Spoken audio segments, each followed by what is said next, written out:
तो हेलो दोस्तों। I hope आप सब लोग बढ़िया होंगे। तो इससे पहले हम लोगों ने डिस्कस करा था लाइन इंटीग्रल के बारे में, और आज की इस वीडियो में हम लोग डिस्कस करने वाले ग्रीन्स थ्योरम क्या होता है। ठीक है, जो कि आपका एक बेसिकली इंपॉर्टेंट टॉपिक है ग्रीन्स थ्योरम, जो कि पेपर में आपके एग्जाम वगैरह में मोस्टली पूछा जाने वाला क्वेश्चन होता है। ग्रीन्स थ्योरम को आपको डिफाइन करना होता है। ठीक है, तो ग्रीन्स थ्योरम पढ़ने से पहले आपको एक चीज मैं ये बता दूं कि आपको लाइन इंटीग्रल के बारे में आना मस्ट है ना। अगर आपको लाइन इंटीग्रल के बारे में नहीं पता तो आप ग्रीन्स थ्योरम के बारे में कह सकते हो कि आप ग्रीन्स थ्योरम को डिफाइन उतने अच्छे तरीके से नहीं कर पाओगे। ठीक है, तो इससे पहले हम लोग ग्रीन्स थ्योरम को स्टार्ट करें। तो हम लोगों ने लाइन इंटीग्रल पढ़ लिया है। ठीक है, तो उसका लिंक मैंने डिस्क्रिप्शन बॉक्स में दे दिया है। आप एक बार जाके उसको, अगर आपने लाइन इंटीग्रल नहीं पढ़ा है तो एक बार जरूर पढ़िएगा, तब जाके आपको ग्रीन्स थ्योरम समझ में आएगा। ठीक है, तो अगर हम ग्रीन्स थ्योरम के बारे में डिस्कस करें तो बेसिकली ये करता क्या है, तो ये लाइन इंटीग्रल को ना सॉल्व करने का कह सकते हो एक दूसरा मेथड होता है। ठीक है, लाइन इंटीग्रल को सॉल्व करने का एक अनदर मेथड कह सकते हो, एक सिंपलेस्ट फॉर्म कह सकते हो, वो होता है ग्रीन्स थ्योरम। मतलब ग्रीन्स थ्योरम ये करता है कि लाइन इंटीग्रल को एक सिंपलेस्ट फॉर्म में कन्वर्ट करके उसको आसानी से सॉल्व करके देता है। और अगर लाइन इंटीग्रल की बात करें तो जो लाइन इंटीग्रल होता है वो बेसिकली क्या करता है कि आपके पास में एक कर्व होता है, उस कर्व के अलोंग आपके पास में एक वेक्टर फंक्शन होता है, उस वेक्टर फंक्शन और कर्व का जो भी लेंथ होता है उनको मल्टीप्लाई करके उसका इंटीग्रेशन करा जाता है। तो उसको हम लोग लाइन इंटीग्रल बोलते थे। ठीक है, और उसको कैसे लिखा जाता था अगर उसके बारे में डिस्कस करें तो लाइन इंटीग्रल को कुछ इस तरीके से लिखना होता था, जैसे सपोज करो कि आपके पास में एक वेक्टर फंक्शन होता था और एक कर्व होता था। तो लाइन इंटीग्रल को लिखने का तरीका ये था, vector function multiply with length of जो भी कर्व होगा। ठीक है, ये होता था लाइन इंटीग्रल को शो करने का तरीका। ठीक है, this is the line integral, है ना। इसको लाइन इंटीग्रल बोला जाता है। मतलब लाइन इंटीग्रल को शो करना है तो आप इस तरीके से शो करते थे, integration of a function vector function dot DL, ऐसे करके शो करते थे। जो डीएल था वो वेक्टर कर्व जो कर्व फंक्शन था उस कर्व का लेंथ होता था। ठीक है, या फिर डिस्टेंस स्मॉल एलिमेंट्री लेंथ होता था। ठीक है, तो इस तरीके से लाइन इंटीग्रल को सॉल्व करते थे। अब ये ग्रीन्स थ्योरम क्या करता है, इसको और सॉल्व करने का और बेसिक सा तरीका कह सकते हैं, फिर इसको और सिंपल फॉर्म में कन्वर्ट करता है। जैसे इसके डेफिनेशन की बात करें तो जो ग्रीन्स थ्योरम क्या कहता है, if p x and y and q x and y are the continuous function of x and y having continuous first order partial differentiation is a region S of xy plane bounded by a closed curve C। Means इसका मतलब क्या कह रहा है कि आपके पास में देखो, जब भी आप ग्रीन्स थ्योरम लिखोगे ना तो ग्रीन्स थ्योरम में आपको दो फंक्शंस दिखेंगे। ठीक है, देखो लाइन इंटीग्रल में क्या है, बेसिकली आपके पास में एक वेक्टर फंक्शन है और लेंथ ऑफ ए कर्व होता है। ठीक है, ग्रीन्स थ्योरम में आपको दो दो फंक्शंस दिखेंगे। ठीक है, जो भी लाइन इंटीग्रल होता है उसी को सॉल्व करने के लिए, उसको सिंपलेस्ट करने के लिए ग्रीन्स थ्योरम का यूज करते हैं। तो ग्रीन्स थ्योरम ये बोलता है कि आपके पास में दो फंक्शंस होंगे, सपोज पी एंड क्यू, दो आपके पास में फंक्शंस होंगे पी एंड क्यू नाम के। तो पी के पास में कह रहा है कि X and Y and Q X and Y नाम का दो कॉन्टिन्यूअस फंक्शन होगा। ठीक है, तो आपके पास में दो कॉन्टिन्यूअस फंक्शंस होंगे P X and Y, Q and X and Y. ठीक है, तो दो फंक्शंस होंगे, उन दोनों फंक्शंस को बोला है कि दोनों कॉन्टिन्यूअस फंक्शंस होंगे एंड साथ साथ में एक्स एंड वाई के continuous first order partial differentiation होंगे। मतलब जो पी और क्यू होगा, ठीक है, पी और क्यू वो फर्स्ट ऑर्डर का पार्शियल डिफरेंशिएशन होगा। पार्शियल डिफरेंशिएशन का मतलब पी का अगर पार्शियल डिफरेंशिएशन करें एक्स के रेस्पेक्ट में तो ये मिलेगा, क्यू का पार्शियल डिफरेंशिएशन करें तो वाई के रेस्पेक्ट में करा जाता है तो ये मिलता है। ठीक है, तो कह रहा है कि पी एंड वाई क्यू को एक्स एंड वाई के फॉर्म में पार्शियली डिफरेंशिएट करना है कॉन्टिन्यूअस ऑर्डर में, वो भी फर्स्ट ऑर्डर। तो p का अगर x के रेस्पेक्ट में पार्शियली डिफरेंशिएट करें तो कुछ ये मिलेगा। इसको कहा जाता है पार्शियली डिफरेंशिएशन। ठीक है, with respect to x, x के रेस्पेक्ट में पार्शियली डिफरेंशिएट करा गया है p को। ठीक है, p वाले फंक्शंस को डिफरेंशिएट करा गया है। इसको कहा जाता है पार्शियली डिफरेंशिएट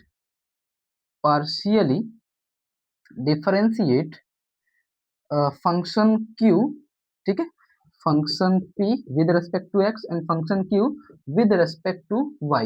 ये y के रेस्पेक्ट में इसको डिफरेंशिएट करने को बोलता है आपका ग्रीन्स थ्योरम। मतलब आपके पास में दो फंक्शंस होंगे p एंड q। ठीक है, p को आपको x के रेस्पेक्ट में पार्शियली डिफरेंशिएट करना होता है, q को आप y के रेस्पेक्ट में पार्शियली डिफरेंशिएट करते हो। उसके बाद जो भी आपको फंक्शंस की वैल्यू मिलती है उनको इंटीग्रेट करा जाता है विद एक क्लोज कर्व सी, एक क्लोज कर्व आपके पास में रहेगा, उसके अराउंड आपको इस फंक्शंस को इंटीग्रेट करना होता है। तो जो ग्रीन थ्योरम होता है उसका फॉर्मूला बेसिकली क्या बनता है, तो अगर हम उसके बारे में डिस्कस करें तो जो ग्रीन थ्योरम होता है बेसिकली उसका फॉर्मूला बनता है, देखो ये लाइन इंटीग्रल होता है, ठीक है। तो ग्रीन थ्योरम का फॉर्मूला होता है integration of function c P D x and Q D Y is equal to double integration of surface, ठीक है। डबल इंटीग्रेशन ऑफ सरफेस ये होता है partially differentiate q d del y minus का partially differentiate p with respect to x कहते हैं इसको, और ये होता है dx एंड dy, ठीक है। ये होता है आपका ग्रीन थ्योरम का formula, integration of a function, या फिर ऐसा कर सकते हो इंटीग्रेशन विद रेस्पेक्ट टू, या फिर क्लोज करो P D x plus Q D Y. तो पी डी एक्स का मतलब होता है total integration, Q D Y का मतलब होता है टोटल इंटीग्रेशन, ठीक है। तो पी का आपको डी एक्स लेना है, क्यू का आपको डी एक्स लेना है, मतलब इसको इंटीग्रेट करना है। तो इसका मतलब बेसिकली ये होता है कि जब आप लाइन इंटीग्रल को सॉल्व करोगे ना, तो सॉल्व करते के टाइम आप अगर क्वेश्चन सॉल्व किए होगे तो आपको याद होगा इस फॉर्मेट में आपको इसको सॉल्व करने पे कुछ वैल्यूज मिलती हैं, एफ डी एल जो लिखा गया है, इनको जब सॉल्व करते हो ना तो इनके फॉर्मेट में जो वैल्यूज आती हैं, ठीक है, तो उसको कहा जाता है P D x and Q D Y. इन फॉर्मेट को सॉल्व करने का देखो दो तरीका होता है। जैसे जब फंक्शंस पी डी एल को सॉल्व करते हैं ना, तो जैसे आप जब सॉल्व करते हो तो ऐसा कुछ तो आपको फंक्शन मिलता है X D Y plus Y square D Y, ऐसे करके आपको फंक्शंस मिलते हैं, ऐसे इंटीग्रेशन करते हो जो भी आप कुछ फंक्शंस को सॉल्व करते हो। तो एफ डॉट डी एल जब आप निकालते हो तो इस तरीके से आपको कुछ वैल्यूज मिलती हैं। तो इसको कह रहा है कि वो पी होता है D x and D Y, कुछ भी हो सकता है, ठीक है, डी एक्स मान लो, इस तरीके से D x and Y Q D Y.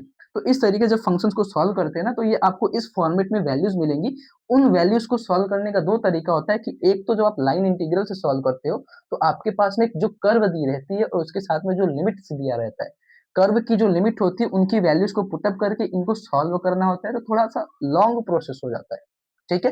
तो वही चीज को सिंप्लीफाई करने के लिए और आसान करने के लिए ग्रीन्स ने क्या बोला कि आप उसको इस तरीके से लिख लो, double integration partially differentiate function जो भी इधर होगा इसको क्यू बोला जाता है। देखो ये वाले पहले वाले फंक्शन को p बोलेंगे, ये सेकंड वाले फंक्शन को q बोलेंगे। तो जो भी सेकंड फंक्शन होगा q, उस q को y के रेस्पेक्ट में पार्शियली डिफरेंशिएट करना है, टोटल डिफरेंशिएट नहीं करना है, पार्शियली करना है, और पार्शियली में और आसान हो जाता है। तो पार्शियली डिफरेंशिएट करोगे जो भी वैल्यूज आएंगी माइनस करोगे, p वाले फंक्शन को आप पार्शियली डिफरेंशिएट करोगे, आपको वैल्यूज जो भी मिलेंगी उनको डबल इंटीग्रेट करना है, तो और भी आसान हो जाता है, ठीक है, और भी आसान मिलेगा आपको। तो ये होता है आपका ग्रीन्स थ्योरम, मतलब ये बोलता है इफ आपके पास में दो पी एंड क्यू नाम के दो फंक्शंस होंगे, एक्स एंड वाई को रिप्रेजेंट करेंगे जो कि कॉन्टिन्यूअस फंक्शंस होते हैं, उनका जो पार्शियली डिफरेंशिएट होता है, उनका जब क्लोज इंटीग्रेशन निकालोगे किसी क्लोज कर्व की वजह से, ठीक है, तो उसकी वैल्यूज क्या मिलती है, integration of a curve p D x plus Q D Y is equal to double integration of surface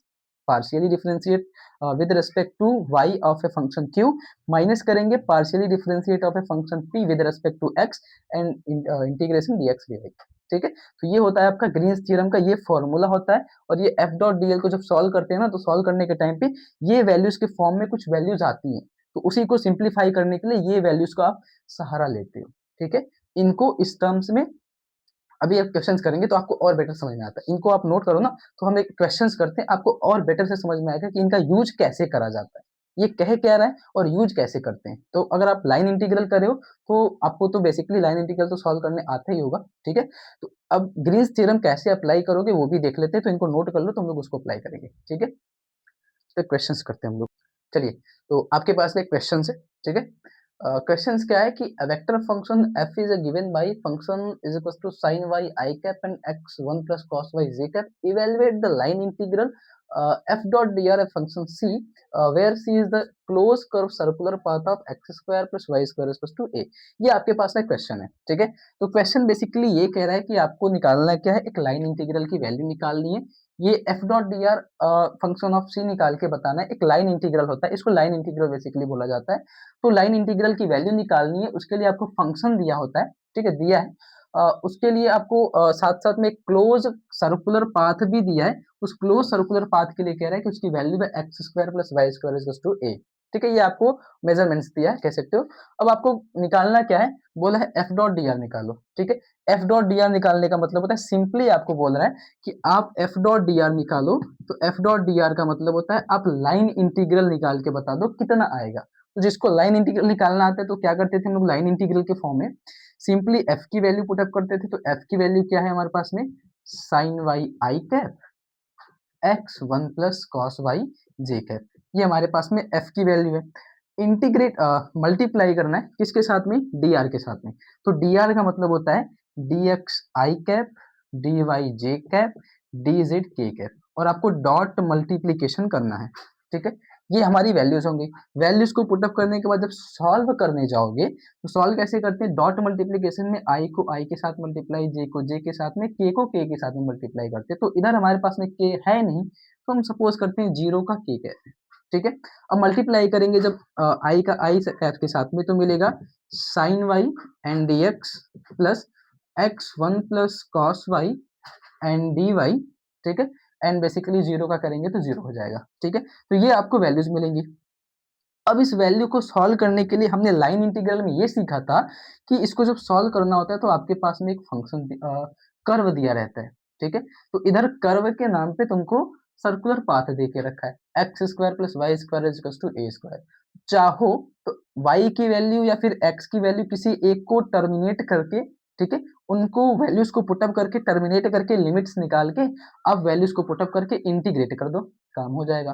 तो वो लाइन इंटीग्रल का बेसिकली तरीका होता है, उस तरीके से हम लोग सॉल्व करते हैं कि इतना करने के बाद हम लोगों ने यहाँ से इस दोनों वैल्यू में से मतलब एक्स जो भी आपके कर्व की वैल्यू होती है उस कर्व की वैल्यू को यहाँ पे सिंप्लीफाई करके डिफरेंशिएट करके वैल्यूज कैसे भी करके हम लोग उसमें से कोई एक्स और वाई जो हमको इंटीग्रेशन करना है। हमारे पास में इंटीग्रेशन के लिए देखो दो टर्म्स हैं, D x and D Y, मतलब आपको एक्स एंड वाई दोनों के रेस्पेक्ट में इंटीग्रेट करना है। तो इंटीग्रेट और एक ही साइन लगाया मतलब एक टाइम पे एक ही इंटीग्रेट करना है। तो दोनों में से किसी एक को तो हटाना पड़ेगा, तो उसके लिए आपके पास में जो कर्व होता है बेसिकली उसी का यूज करके किसी एक को हम लोग टर्मिनेट करते हैं। तो अभी हमको वो नहीं करना है, हमको ग्रीन्स थ्योरम अप्लाई करना है, वो तो हम लोगों ने सीख लिया था। तो यहाँ के बाद से हम इस कर्व की जो भी इक्वेशन हमारे पास में उसको सिंप्लीफाई करके इसमें पुटअप करके हम लोग उसको सॉल्व करते जाएंगे तो सॉल्व हो जाएगा, ठीक है। अब आपको ग्रीन थ्योरम अप्लाई करना है। तो ग्रीन थ्योरम क्या कहता है, उसका फॉर्मूला होता है integration of C P D x plus Q D Y, है ना, P D x plus Q D Y is equal to double integration of surface Q partially differentiate with respect to X minus partially differentiate with respect to Y and D X D Y. ये हमारे पास में Green's theorem का formula होता है, Green's theorem, ठीक है। ये ग्रीन थ्योरम का फॉर्मूला होता है। अब अगर ध्यान दो तो जो हमने लाइन इंटीग्रल को सॉल्व कर रहे हैं, देखो सिंपली इसके फॉर्म के जैसा दिख रहा है, पी डी एक्स मतलब P D X, Q D Y मतलब क्यू डी वाई। तो चाहो तो आप ऐसा कर सकते हो by Green's theorem, by Green's theorem आप इसको ऐसा लिख सकते हो, मतलब उसको आप दोनों को इवेल्युएट करोगे तो कैसा मिलेगा, P की जगह पे आपको दिख रहा है साइन वाई करके, P की जगह पे देखो मैच कराओ तो P की जगह पे साइन वाई दिख रहा है, Q की जगह पे तुमको दिख रहा है क्या, X one plus cos Y, ये तुमको दिख रहा है Q की जगह पे, ठीक है। अब देखो आसान कैसे होगा, अब आपका देखो P और Q इसके फॉर्म में और इसी को सॉल्व करना है। तो इसको सॉल्व करने के लिए क्या कर सकते हैं, बेसिकली इनकी वैल्यूज को निकाल के कैलकुलेट कर लो तो ये सॉल्व हो जाएगा आराम से। अब सॉल्व करने के लिए अब ग्रीन्स थ्योरम जब अप्लाई करोगे तो आपके पास में डबल इंटीग्रेशन है, partially differentiate of Q and partially differentiate of P है। तो पहला काम तो आप यही करो कि Q को पार्शियली डिफरेंशिएट कर लो x के रेस्पेक्ट में, P को पार्शियली डिफरेंस कर लो y के रेस्पेक्ट में, उसके बाद इंटीग्रेशन कर लेना, हो जाएगा। कैसे करेंगे सुना, पहले किसको किसी को भी कर लो क्या फर्क पड़ता है, पार्शियली डिफरेंशिएट तो करना ही दोनों को। तो अगर हम पी डी एक्स पी को वाई के रेस्पेक्ट में करें पार्शियली डिफरेंशिएट तो वैल्यूज को पुटअप करेंगे तो del Y and sine Y, Y के रेस्पेक्ट में दोनों सेम सेम वैल्यूज हैं, डिफरेंशिएट करेंगे तो साइन का डिफरेंशिएशन होता है कॉस, तो ये हो जाएगा कॉस वाई। तो आपको मिल गया del P by del Y is equal to cos Y, एक फंक्शन सॉल्व हो गया हमारे पास में। दूसरा सेकंड, अगर हम del Q by del X को सॉल्व करें तो ये क्या मिलेगा, बेसिकली ये दिया है del by del X X one plus cos Y. अब देखना ये इजी कैसे होगा, एक्स के रेस्पेक्ट में पार्शियली डिफरेंशिएट करना है, तो एक्स को अगर मल्टीप्लाई करके डिफरेंशिएट करोगे तो वैल्यूज एक्स का हो जाएगा 1, ठीक है। एक्स को मल्टीप्लाई करोगे तो एक्स आएगा, और एक्स के रेस्पेक्ट में करना है तो वैल्यूज 1 आएगी, ठीक है, हो गया। प्लस करेंगे, एक्स को वाई के साथ मल्टीप्लाई करोगे तो ये हो जाएगा एक्स इंटू कॉस वाई, और जब पार्शियली डिफरेंशिएट करा जाता है तो जिसके रेस्पेक्ट में करना है उसके टर्म को छोड़ के बाकी सारी वैल्यूज कांस्टेंट होती हैं।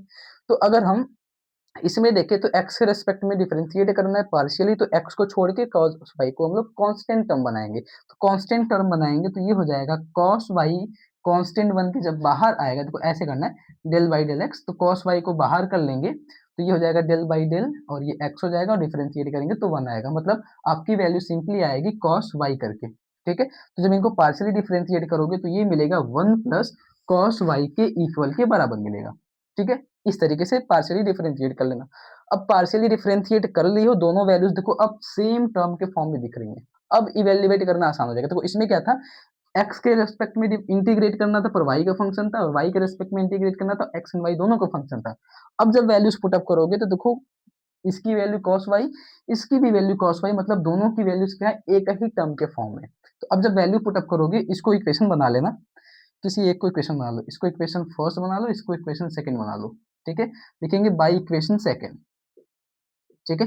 तो जब इक्वेशन सेकंड को सॉल्व करोगे तो इक्वेशन सेकंड क्या है आपका, ये आप सॉल्व कर रहे हो लाइन इंटीग्रल को, double integration of surface del Q by del X minus del P by del Y dx and dy, ठीक है। सिंपली आपके पास में ये है। अब वैल्यूज को जब पुटअप करोगे तो क्या वैल्यूज पुटअप करनी है आपको, ये है आपका डबल इंटीग्रेशन, ठीक है।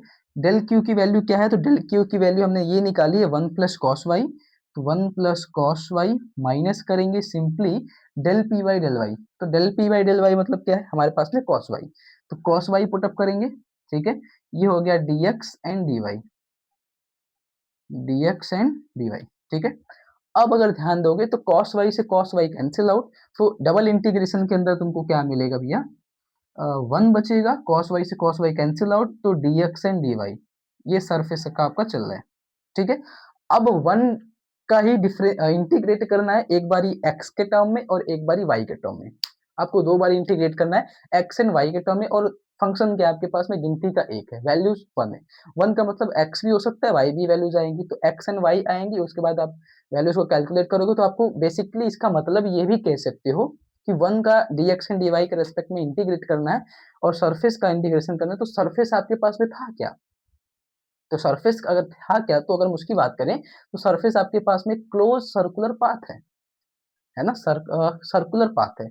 तो ये एस का डबल इंटीग्रेशन का मतलब होता है एरिया, डबल इंटीग्रेशन का मतलब होता है बेसिकली एरिया निकालना होता है। सिंपल इंटीग्रेशन का मतलब होता है आप लेंथ कैलकुलेट करते हो, डबल इंटीग्रेशन का मतलब होता है आप एरिया कैलकुलेट करते हो, ठीक है। तो डबल इंटीग्रेट का मतलब एरिया निकालना है, तो सिंपली इसकी वैल्यू क्या हो जाएगी, एरिया ऑफ ए, मतलब ये सरफेस है तो सरफेस का एरिया चाहिए, तो इसका मतलब लिख देता हूं मैं, इसको आप बेसिकली ऐसा लिख सकते हो, area of surface, area of curve लिख लो, ठीक है। इसको एरिया ऑफ कर्व बोला जाता है। अब एरिया ऑफ कर्व क्या है आपके पास में, तो एरिया ऑफ कर्व निकालने का मतलब कर्व क्या है, तो कर्व आपके पास में सर्कुलर पाथ है, जो हमने पहले ही डिनोट कर रखा था। तो कर्व आपके पास में सर्कुलर पाथ है, तो उसको और अच्छे से डिफाइन करोगे तो curve of a circular path मतलब ये हो जाएगा आपके पास में, जो आप निकाल रहे थे basically f dot D r निकालना था, वो हो जाएगा curve of circle, curve of circular path मतलब curve area, area, area of curve निकालना है। तो एरिया ऑफ कर्व निकालना है, तो बेसिकली एरिया ऑफ कर्व क्या है, सर्कुलर है, तो इसको लिखेंगे एरिया ऑफ सर्कल।